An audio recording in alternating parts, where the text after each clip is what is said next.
हम उन लोगों के लिए विशेष धन्यवाद देना चाहते हैं जो हमें एसबीआई पे, गूगल पे और पेपलिंक के द्वारा हमारी सेवकाई में बोते हैं। डिस्क्रिप्शन बॉक्स में दिए हुए लिंक से आप भी बो सकते हैं।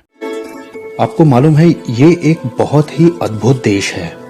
पूरी धरती पर इस देश के जैसा दूसरा देश नहीं है जहाँ के निवासी 2000 साल बाद लौटे हों और ये देश 2000 साल बाद जिंदा हो गया हो।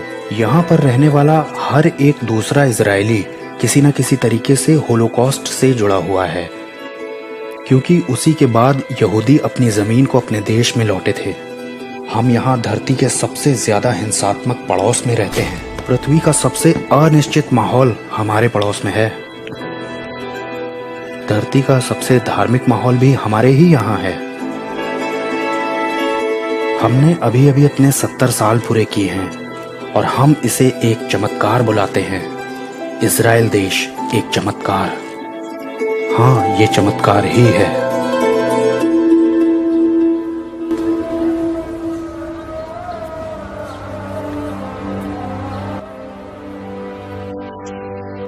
मेरी गवाही शुरू होती है जब मेरा जन्म हुआ एक यहूदी परिवार में, और फिर मैंने अपने आप को पाया बिना परिवार के, क्योंकि मेरे माता पिता का डिवोर्स हो गया था और मैं एक फॉस्टर केयर में बड़ा हो रहा था। और जब मैं अपनी जिंदगी में पीछे पलट के देखता था तो मुझे सचमुच कोई उम्मीद नहीं दिखती थी, और मैंने ये फैसला किया कि मुझे अपनी जिंदगी को खत्म करना चाहिए।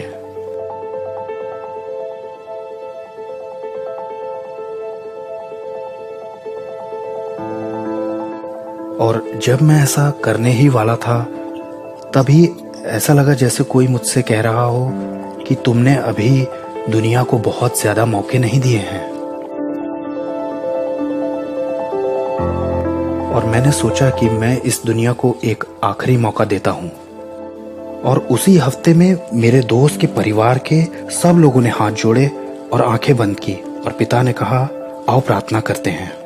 और उस प्रार्थना के अंत में उन्होंने एक बड़ी अजीब सी बात कही, बेशेम यीशुआ, यीशु के नाम में। और ये मेरे लिए बहुत बहुत शॉकिंग बन गया। मेरे लिए ऐसी बात सुनना बहुत ही कठिन था। आपने क्यों प्रार्थना की यीशु के नाम में? क्या सिर्फ परमेश्वर ही काफी नहीं है? हम यहूदी लोग हैं, हम इजराइल के परमेश्वर पर यकीन करते हैं। और मुझे ये कहा गया कि तुम परमेश्वर से खुद क्यों नहीं कहते कि यीशु कौन है, तुम्हें दिखाए। और मुझे याद है मैंने एक पेपर पे लिखा, परमेश्वर प्लीज मुझे दिखाइए कि यीशु कौन है।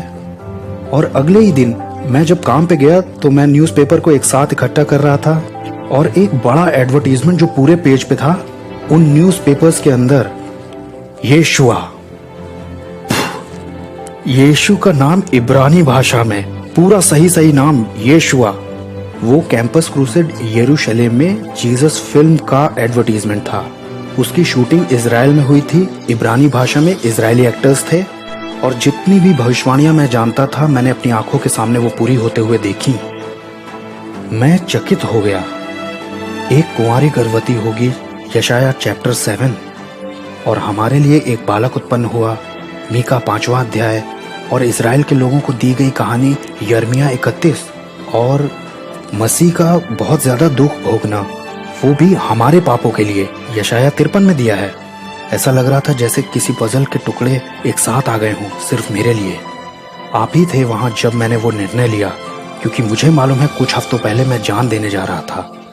और अब मैं ये समझ गया हूं कि क्यों मैंने ऐसा नहीं किया। और फिर उसी रात को मुझे याद है कि मैंने सचमुच ये प्रार्थना की, और मैंने उनसे कहा कि वो मसीहा नहीं जो बाहर है, बल्कि मेरे व्यक्तिगत उद्धारकर्ता बनिए। और फिर मेरा बपतिस्मा हुआ यहीं पास में, और मैंने इजरायली आर्मी को ज्वाइन किया, और मैं जॉर्डन वैली और जेरिको का डिप्टी गवर्नर बना। मैं इजरायली गवर्नमेंट का ऑफिशियल गाइड था उन लोगों के लिए जो कि डेलीगेशन लेके आते थे उस जेरिको के इलाके में। और जब जेरिको का एरिया पैलेस्टीनियन को हैंडओवर किया गया था तो मैं वहाँ तैयारियों में था। आप नहीं जानते कितने लोग ये कहते हैं कि परमेश्वर यहाँ सुरक्षा करते हुए दिखाई देता है इस देश की, जैसा कि मैंने यहाँ पीछे समय में किया है। आज इस देश में जोश और खरोश तो है, लेकिन ज्ञान नहीं है। उत्साह तो इनमें बहुत है, लेकिन मसीह का ज्ञान वो मिसिंग है। अच्छी बात यह है कि उम्मीद अभी बाकी है। पौलुस ने यह सिखाया है कि उम्मीद शांति प्रक्रिया में नहीं है, इजराइल की उम्मीद ना उसकी गवर्नमेंट में है, ना मिलिट्री में है और ना ही जमीन की ताकत में है, बल्कि यीशु में है। आपको शांति चाहिए तो वो है शांति का राजकुमार। आपको राजा चाहिए, वो राजाओं का राजा है। आपको शेपर्ड चाहिए, वो है ग्रेट शेपर्ड। यीशु इजराइल की आखिरी उम्मीद है, यहूदी लोगों की एकमात्र आशा।